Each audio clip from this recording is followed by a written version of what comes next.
Hello, tabletop basketball fans. This is Rod. I've started a game which I'm going to call the Rudy LaRusso debut. Mark Vecellio of Hoops Tabletop Pro Basketball came out with this beta set of cards of the 1966-67 season of Hoops, and I've just completed one quarter of the Detroit Pistons at the Boston Celtics.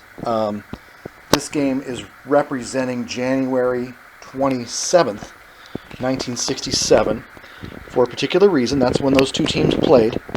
And it was also within 1 day or so of a big trade that occurred for when the Lakers sent Rudy LaRusso to the Detroit Pistons in a three-way deal, where Mel Counts left the Baltimore Bullets for the Los Angeles Lakers, and Ray Scott, power forward, left the Detroit Pistons for the Baltimore Bullets. So it was a three-way deal.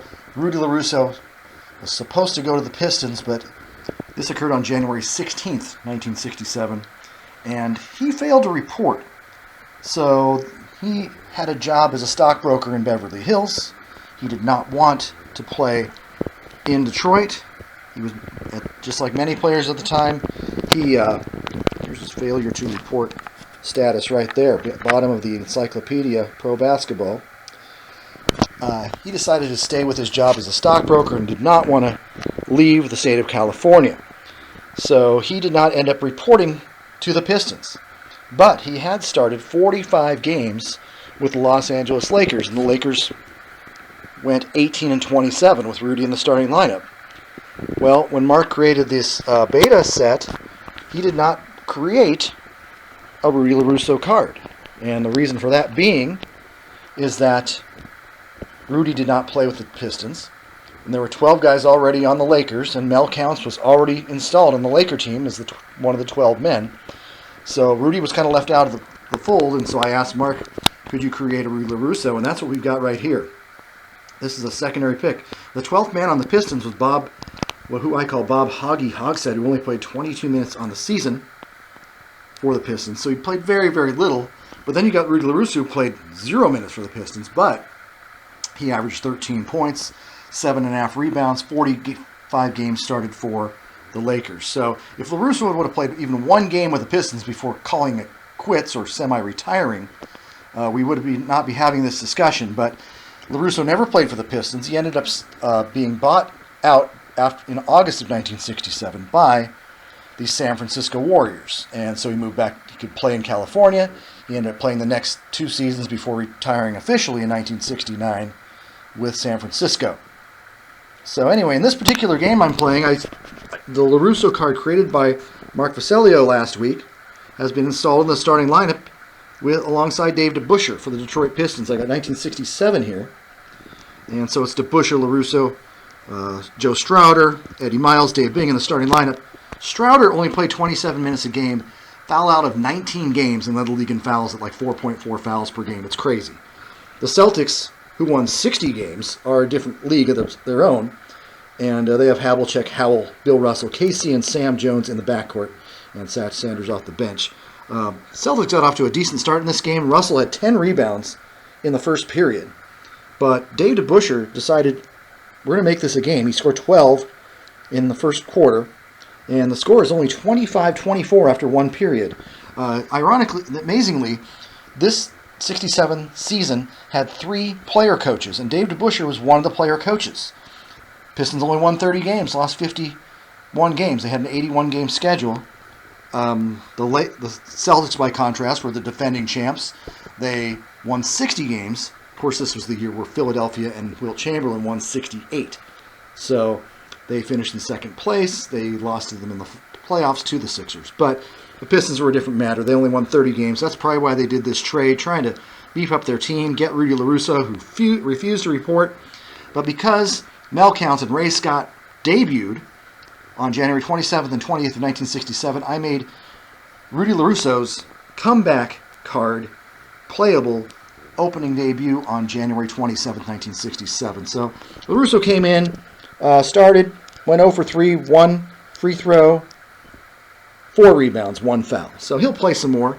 But it's interesting that Mark is going to decide whether to just keep Bob Hogg's set in the original set, the 12th man, and make Rudy LaRusso a separate printout card. I'm good either way with it because LaRusso technically did not play a game with the Pistons. But where do you put a guy who played over 1,000 minutes of basketball, scored over 600 points, grabbed over 350 rebounds, and started 45 games on a team that he got traded from? That's the conundrum here.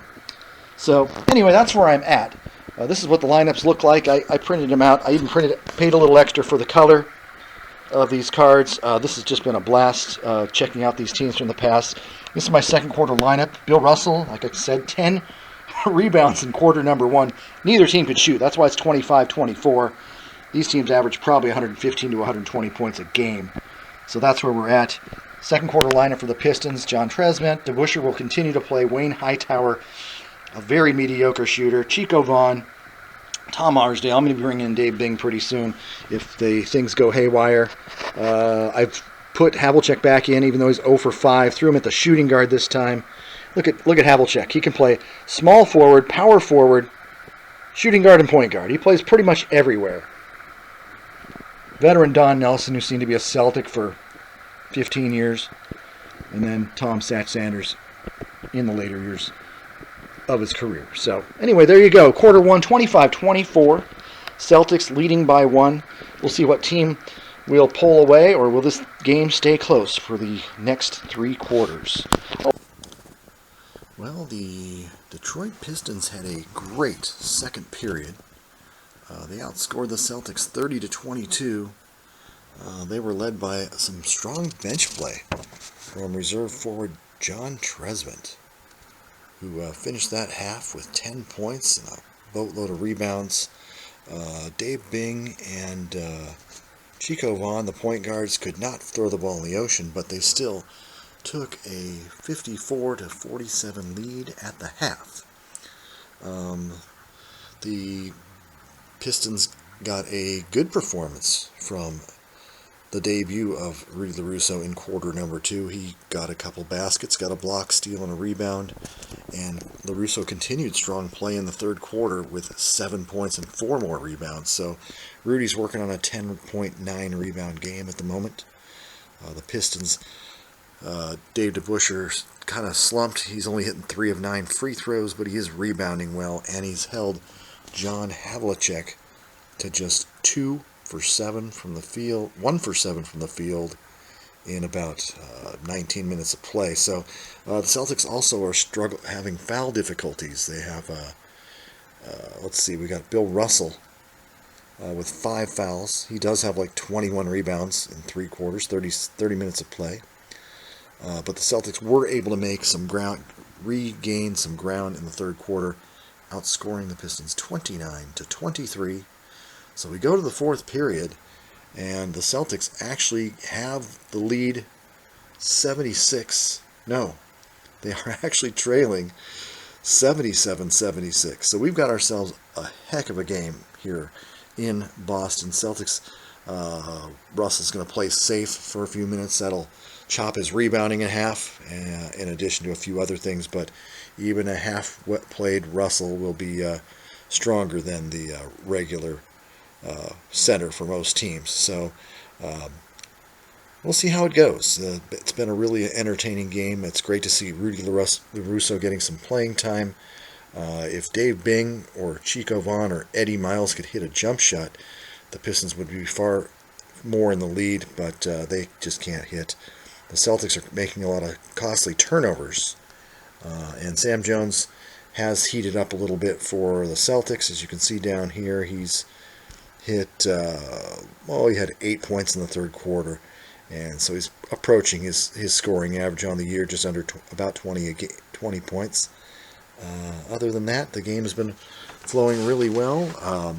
Tom Van Arsdale's been a super sub off the bench, so I put him back in at guard for the Pistons, and we are going to put Trezment back into the game to start the fourth quarter. The Celtics need to give Bailey Howell a little bit of rest, and Havlicek's going to switch to the guard slot, where he's not guarded by Dave DeBusschere. So we'll see if he can catch fire a little bit, although Tom Van Arsdale is a solid defender as well. So anyway, it's been an interesting game. This game, you'd expect a team with 30 wins to probably be trailing most of this game versus a 60-win Celtics team, but they've been hanging in there tough. Bill Russell is the coach in his first year as player coach of the Celtics. Just like I said earlier, DeBusschere is the head player coach for the Pistons. The other player coach in the league was Richie Guerin of the St. Louis Hawks, and he was toward the end of his career when he became the player coach of that team. So anyway, fourth quarter action about to commence, and we'll update you at the end of the game. Final score from the Boston Garden: the Celtics rallied for 41 fourth quarter points and win the game 117-103. The Pistons just could not make free throws. 23 of 39 for the game. Where is that? Right there. 23 of 39, only 40 of 107 from the field. And that was keyed by the shooting of Dave Bing and Eddie Miles. Those guys could not throw the ball in the ocean. 4 of 11 and 4 of 22. Tom Van Arsdale was 3 for 9. So on the good side off the bench, John Tresvent did go 6 for 9. Power forward. Played some center even. 10 rebounds. 14 points. Dave DeBusschere took a boatload of shots. 31 field goal attempts. 15 made. Could only make 4 of 11 free throws. He had 15 rebounds, however. Scored 34 points. Kept the team in the game. Played some great defense on John Havlicek for the Celtics. And Havlicek had a woeful performance. 3 of 11 from the field.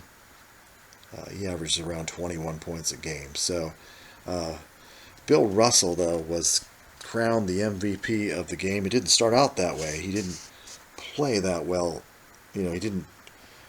He was in foul trouble. He had 5 fouls, but he ended up just dominating the fourth quarter. As you can see right there, he hit 5 for 5 from the field. All 3 of his free throw attempts.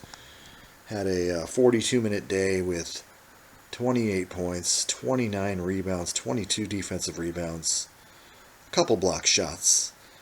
Bailey Howell actually threw in the old 4 block shot night, that rare night for the power forward for the Celtics. He also had 21. Sam Jones did his usual damage with 25 points.